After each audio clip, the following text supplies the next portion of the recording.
সম্মানিত দর্শক, ডক্টর মোহাম্মদ ইউনূস পবিত্র ঈদুল আজহার পূর্বে জাতির উদ্দেশ্যে একটি ভাষণ দিয়েছেন। তার ভাষণের অনেকগুলো শব্দ, বিষয়বস্তু, বাক্য, তার বডি ল্যাঙ্গুয়েজ থেকে শুরু করে তার শব্দচয়ন সব কিছু সারা বাংলাদেশে বিতর্কের তৈরি করেছে। এবং অবাক করার ব্যাপার হলো যে এই বয়োবৃদ্ধ প্রাজ্ঞ মানুষটি, অর্থাৎ জীবনের ৮৬ বছর তিনি শুধু শিখেছেন। এই প্রাজ্ঞ মানুষটি তার জীবনের যে সফলতা, সেই সফলতার মূল হাতিয়ার হলো কথা বলা। তিনি কথা বলতে পছন্দ করেন, কথা বলেন এবং কথা বলাটাকে একটি শিল্পে পরিণত করেছেন। এবং তার জীবনের যত অর্জন, প্রায় সব অর্জনে কিন্তু এই কথা বলার মাধ্যমে। কিন্তু রাজনীতিতে আসার পর তিনি যে কথা বলছেন, সেই কথা প্রায় সব ক্ষেত্রে তার জন্য বুমেরাং হয়ে যাচ্ছে। যে কথা দিয়ে তিনি নোবেল জয় করেছেন, যে কথা দিয়ে তিনি মার্কিন এলিট সোসাইটি থেকে শুরু করে ইউরোপ, আমেরিকার রাজনীতি, অর্থনীতি, চিত্রকর, শিল্পী, সাহিত্যিক, বোদ্ধা সমাজ সকলের হৃদয় মন জয় করে তিনি এক অনন্য ব্যক্তিত্বে পরিণত হয়েছেন।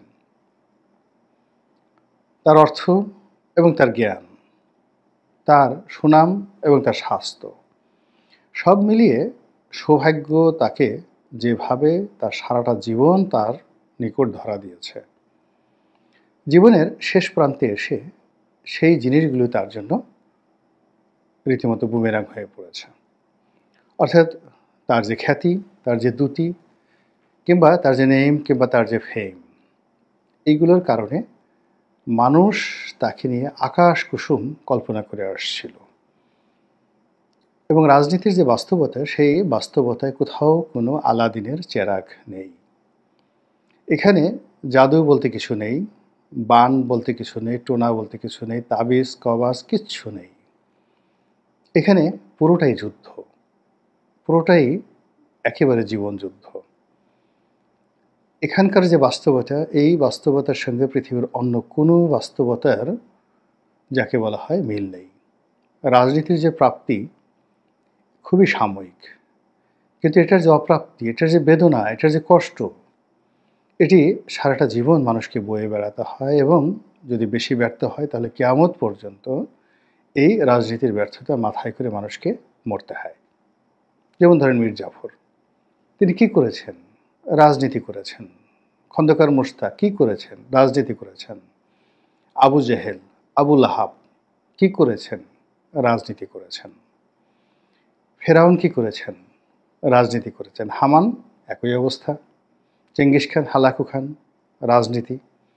তারা যদি রাজনীতি না করতেন তাহলে তাদের যে অর্থ ছিল, বিত্ত ছিল, যা কিছু ছিল, এবং উত্তরাধিকার সূত্রে তারা যা পেয়েছিলেন সেটি দিয়ে যদি ডক্টর মোহাম্মদ ইউনূসের মতো তাদের জমানাতে তারা ঘুরতে চাইতেন, বিভিন্ন জায়গা থেকে বক্তব্য দিতেন, তাহলে তারাও বিশ্বে টলস্টয়, কনফুসিয়াস, সক্রেটিস কিংবা ধরেন পিথাগোরাস, তাদের মতোই বিখ্যাত হয়ে তারা মরতে পারতেন, ইভেন বেটার দ্যান দ্যাট।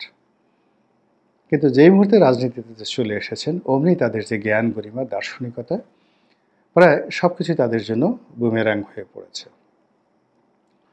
তো সেই দিক থেকে ডক্টর মোহাম্মদ ইউনূসের যে উত্থান, সারা জীবনের যে প্রাপ্তি, সেই প্রাপ্তি এই সময়টিতে এসে তার সেই বক্তব্যের কারণে, তার কথার কারণে, বডি ল্যাঙ্গুয়েজের কারণে, তার মাইন্ড সেট আপ কারণে, তার চিন্তা এবং চেতনার কারণে সব কিছু তার বিরুদ্ধে চলে গেছে। তিনি এখন যা বলেন প্রায় সব কিছু ট্রল হয়। এবং তার মতো একজন বয়স্ক মানুষ, প্রবীণ মানুষ, যেভাবে আমাদের সামাজিক মাধ্যমে ট্রলের শিকার হচ্ছে, যেভাবে তাকে নিয়ে কার্টুন তৈরি করা হচ্ছে এবং তাকে উদ্দেশ্য করে যে সকল কথাবার্তা বলা হচ্ছে, এটির রেশ থেকে যাবে আরও বহু বহু বছর। এর কারণ হলো যে বাঙালি বা পৃথিবীর যে কোনো জাতির সম্প্রদায় একবার যদি কেউ অবজ্ঞা করতে শিখে, তাহলে সে আজ যে অবজ্ঞা করতে শিখলো, আজ যে গালি দিতে শিখলো, আজ যে গালি শুনতে সে অভ্যস্ত হয়ে গেল, অন্তত দুটো জেনারেশন এই অভ্যাস দ্বারা পরিচালিত হবে। আমাদের এই সমাজে যারা গালাগাল দিচ্ছেন সেফায়েতুল্লাহ সেফু, এখন আমি শুনছি, আমার স্ত্রী শুনছে, বিনোদনের জন্য শুনছি। কিন্তু নিজের অজান্তে আমাদের যে জেনারেশনটা বা আমাদের মুখ দিয়ে কখন এই কথা বের হয়ে যাবে, তার প্রেক্ষিতে আমাদের যে জেনারেশন, সেটা আমাদের সন্তান হোক, নাতি-পুতি হোক, তারাও ঠিক এই বাজে শব্দগুলো শিখে যাবে। ফলে এই জেনারেশনটা কিন্তু এভাবে চলবে। একই রূপে আমরা ধরুন বড় মানুষকে সম্মান করি এবং বড় মানুষ সম্পর্কে বাজে কথা বলি না। এভাবেই ৬০-এর দশক, ৭০-এর দশক, ৮০-এর দশক, এমনকি ৯০-এর দশকে আমরা জেনে এসেছি, বুঝে এসেছি সম্মানিত লোককে সম্মান করতে হবে। কিন্তু এই ২০২৫ সনে এসেছে, আমাদের অবস্থা হলো যে আমরা সবাইকে বাজে ভাষায় গাল দিচ্ছি, সবাইকে অসম্মান করছি এবং মানুষের মধ্যে যারা কর্ম দিয়ে একেবারে শীর্ষ পর্যায়ে পৌঁছে গেছেন, তাদেরকে নিচে নামিয়ে একেবারে তেলাপোকার মতো তাদেরকে বানিয়ে দিচ্ছি। এবং এই যে প্রবৃত্তি আমাদের জন্ম নিচ্ছে, এটাও আগামী দুটো জেনারেশনকে ভোগাবে।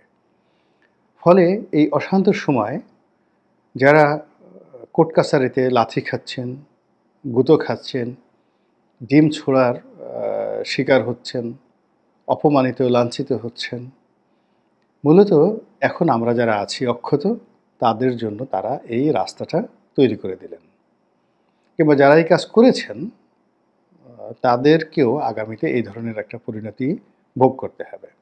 তো কাজে এই অস্থির সময় যা কিছু ঘটছে, প্রায় সব কিছুই এই বর্তমান সময় যারা নেতৃত্ব দিচ্ছেন, তাদেরকে আগামী দিনে এর পরিণতি ভোগ করতে হবে। তা না হলে আমরা যেভাবে এখন ডক্টর মোহাম্মদ ইউনূসকে নিয়ে কথাবার্তা বলছি, এ তো আমরা আগস্ট মাসের ৫ তারিখের আগে কল্পনাই করতে পারতাম না। শেখ হাসিনা, বেগম জিয়া, তারেক রহমান থেকে শুরু করে রাজনীতির যারা শীর্ষ নেতৃবৃন্দ রয়েছেন, এমনকি জামাতের আমির, তাকে নিয়ে আমরা কখনো অসম্মানজনক, অশালীন, অশ্রাব্য কোনো কথা বলিনি। কিন্তু এখন কি হচ্ছে? এখন পাইকারি হারে আমরা সবাইকে যে ভাষায় গালাগাল দিচ্ছি, ডক্টর মোহাম্মদ ইউনূসও তার মধ্যে পড়ে গেছেন। আমরা অল্প কিছুজন হয়তো শালীনতা বজায় রেখে তাকে মানে তার মর্যাদার দিকে লক্ষ্য রেখে আমরা কিছু কথাবার্তা বলছি, কিন্তু এটা দীর্ঘস্থায়ী হবে না। তো যেটা বলছিলাম যে তিনি সেই যে তার যে বক্তব্যের কারণে তিনি সারা পৃথিবীতে বিখ্যাত হয়েছেন, আবার সেই বক্তব্যের কারণেই তিনি এখন নিন্দিত হচ্ছেন। তিনি যেই কয়বারই মিডিয়ার সামনে কথা বলেছেন, দেশে কিংবা বিদেশে, দেশি পত্রিকা অথবা বিদেশি পত্রিকা, দেশি সম্পাদক অথবা বিদেশি সাংবাদিক, যাদের সঙ্গে কথা বলেছেন, সব কথাগুলোই বিতর্ক তৈরি করেছে, তার প্রতি অনাস্থা সৃষ্টি হয়েছে এবং তার যে গুরু গাম্ভীর্য, ভাব গাম্ভীর্য ছিল, সেই ভাব গাম্ভীর্য দূর করে তাকে একজন বেহিসাবি মানুষ, অসংযত মানুষ, তারপরে তিনি চিন্তা ভাবনা করে কোনো কাজ করেন না বলেই আমাদের কাছে সেটা মনে হয়েছে। সেই ধরেন আপনি নুরুল কবির সাহেবের সঙ্গে তার যে সাক্ষাৎকার, মতিউর রহমান সাহেবের সঙ্গে তার সাক্ষাৎকার, প্রথম আলোর, মাহফুজ আনামের সাথে তার সাক্ষাৎকার, বিবিসি, CNN, অন্যান্য যে সকল, ইভেন সম্প্রতি তিনি যে জাপান সফর করে এলেন এবং সেখানে গিয়ে সাংবাদিকদের সঙ্গে যে সাক্ষাৎকার দিয়েছেন, প্রায় সব কিছুই তার জন্য বুমেরাং হয়ে গেছে। তিনি যে কয়বার জাতির সামনে ভাষণ দিয়েছেন, এমন কোনো ভাষণ নেই যেটা বিতর্ক তৈরি করেনি। তিনি চট্টগ্রামে গেছেন, চট্টগ্রাম বন্দর নিয়ে কথা বলেছেন। তিনি জাতিসংঘের মহাসচিবকে নিয়ে রোহিঙ্গাদের অনুষ্ঠানে গেছেন, কথা বলেছেন এবং তার সব কথাগুলোই এখন তার জন্য তীর হয়ে তার দিকে ধেয়ে আসছে। যা বলছিলাম, জাতির উদ্দেশ্যে এই সময় তার এই ভাষণটা দেওয়ার দরকার ছিল না। আর দরকার হলেও তিনি যদি ২-৩ মিনিটের মধ্যে তার বক্তব্য শেষ করতেন, তাহলে ক্ষতি ছিল না। কিন্তু তিনি একটা নাতিদীর্ঘ বক্তব্য দিলেন এবং সেই বক্তব্যে অনেকগুলো বিষয় অবতারণা করলেন, যা নিয়ে এখন রাজনৈতিক অঙ্গনে বিএনপি ফেটে পড়ছে। তার বক্তব্যকে অশালীন, অশ্রাব্য এবং ভব্যতাহীন বলে বর্ণনা করছে। তার সঙ্গে সঙ্গে আবার তার বক্তব্যের মধ্যে শব্দচয়নের ক্ষেত্রে অসতর্কতার কারণে অনেকগুলো নতুন প্রশ্ন তৈরি হয়ে গেছে এবং এর মধ্যে আজকে যে শিরোনামটি ব্যবহার করেছি, এটি আমার দৃষ্টিতে সবচেয়ে ভয়ানক এবং এ যাবৎকালে ডক্টর মোহাম্মদ ইউনূসের বক্তব্য নিয়ে যে গুরুতর পরিণতির আমরা আশঙ্কা করছি, তার মধ্যে তার এই বক্তব্যটি সবচেয়ে বেশি আগামী দিনে তাকে এবং তার সরকারকে ভোগাবে। তিনি বর্তমান যে অর্থনীতির দুরবস্থা, শাসন ব্যবস্থার দুরবস্থা, তার যে সকল ব্যর্থতা রয়েছে, সব কিছুর জন্য তিনি বিগত সরকারের কর্মকাণ্ডকে দায়ী করার চেষ্টা করছেন অ্যাজ লাইক বিফোর। মানে শেখ হাসিনা, খালেদা জিয়া, এরশাদ, অন্যান্য যারা বিভিন্ন সময় ক্ষমতায় এসেছেন তারা সবাই যে কাজটি করেছেন তারা হলেন সাধ্য তেঁতুলের বিচি। তাদের সফলতার শেষ নেই, আর যত ব্যর্থতা সেটা হলো সাবেক সরকারের কারণে অথবা বিরোধী দলের কারণে অথবা রাজপথে যারা আন্দোলন করছে, ছাত্র হোক জনতা হোক, তাদের কারণে। তো doctor Mohammad Yunus Nobel laureate, তিনি ক্ষমতায় এসেছেন, তার কাছ থেকে তো আমরা এরকম ভাষা, এরকম শব্দ, এরকম কথা আশাই করতে পারি না। আমরা তার কাছ থেকে আশা করব জন এফ কেনেডির মতো বক্তব্য, তার কাছ থেকে আশা করব রোনাল্ড রিগানের মতো বক্তব্য, তিনি হেসে হেসে কথা বলবেন। তার কাছ থেকে আশা করব ইন্দিরা গান্ধী অথবা ধরুন মার্গারেট থ্যাচারের মতো বক্তব্য, ইভেন নেলসন ম্যান্ডেলার মতো বক্তব্য। কিন্তু একই তিনি যে সকল কথাবার্তা বলছেন, যে সকল কর্মকাণ্ড করছেন, এ তো শেখ হাসিনার কর্মকাণ্ডকে ম্লান করে দিচ্ছে রীতিমতো। শেখ হাসিনাকে এখন মানে কি বলে আপনি ডাকবেন, এটা নিয়ে এখন আমরা খুব কনফিউশনের মধ্যে রয়ে গেছি। এনিওয়ে, তো তিনি সেই সাবেক সরকারের যে ব্যর্থতা এগুলো বলতে গিয়ে তিনি বলেছেন যে পলাতক প্রধানমন্ত্রী। তো শেখ হাসিনাকে যদি তিনি পলাতক প্রধানমন্ত্রী বলেন, ইট মিনস শেখ হাসিনা প্রধানমন্ত্রী এখনও, এবং তিনি পালিয়ে আছেন। দেখেন তো বিষয়টা কতটা গুরুতর। তিনি যদি বলতেন যে সাবেক প্রধানমন্ত্রী যিনি ক্ষমতাচ্যুত হয়েছেন, গদিচ্যুত হয়েছেন এবং জনতার রোষে তিনি প্রাণ ভয়ে বাংলাদেশ থেকে পালিয়ে গেছেন, এই বক্তব্যটি না বলে তিনি যখন বলেন পলাতক প্রধানমন্ত্রী সংক্ষিপ্ত আকারে, তাহলে ব্যাপারটা হলো একজন প্রধানমন্ত্রী ছিলেন, তিনি এখনও আছেন, এটাকে বলা হয় প্রেজেন্ট পারফেক্ট কন্টিনিউয়াস টেন্স, এবং তিনি অবস্থার প্রেক্ষিতে তিনি পালিয়ে আছেন। অতীতে এরকম অনেক ঘটনা ঘটে, সিংহাসন ছেড়ে নিরাপদ দূরত্বে চলে যান অনেক রাজা, অনেক বাদশাহ, তারপর আবার সে সিংহাসন দখল করেন। অনেকে নির্বাসনে জেলে যান, নির্বাসনে গিয়ে তিনি নির্বাসিত সরকার গঠন করেন, যেমন একসময় রাম নির্বাসনে গিয়েছিল। তো রামের যে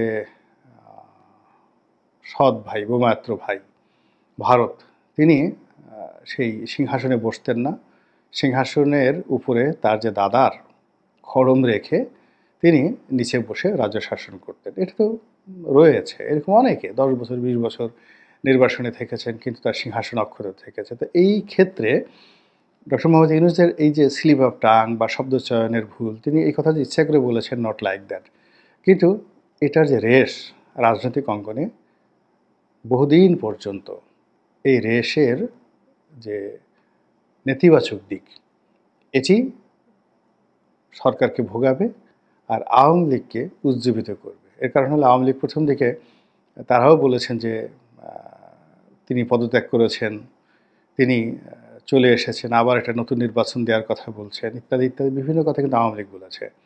এখন পরিবর্তিত পরিস্থিতিতে তারা বলছে আমরা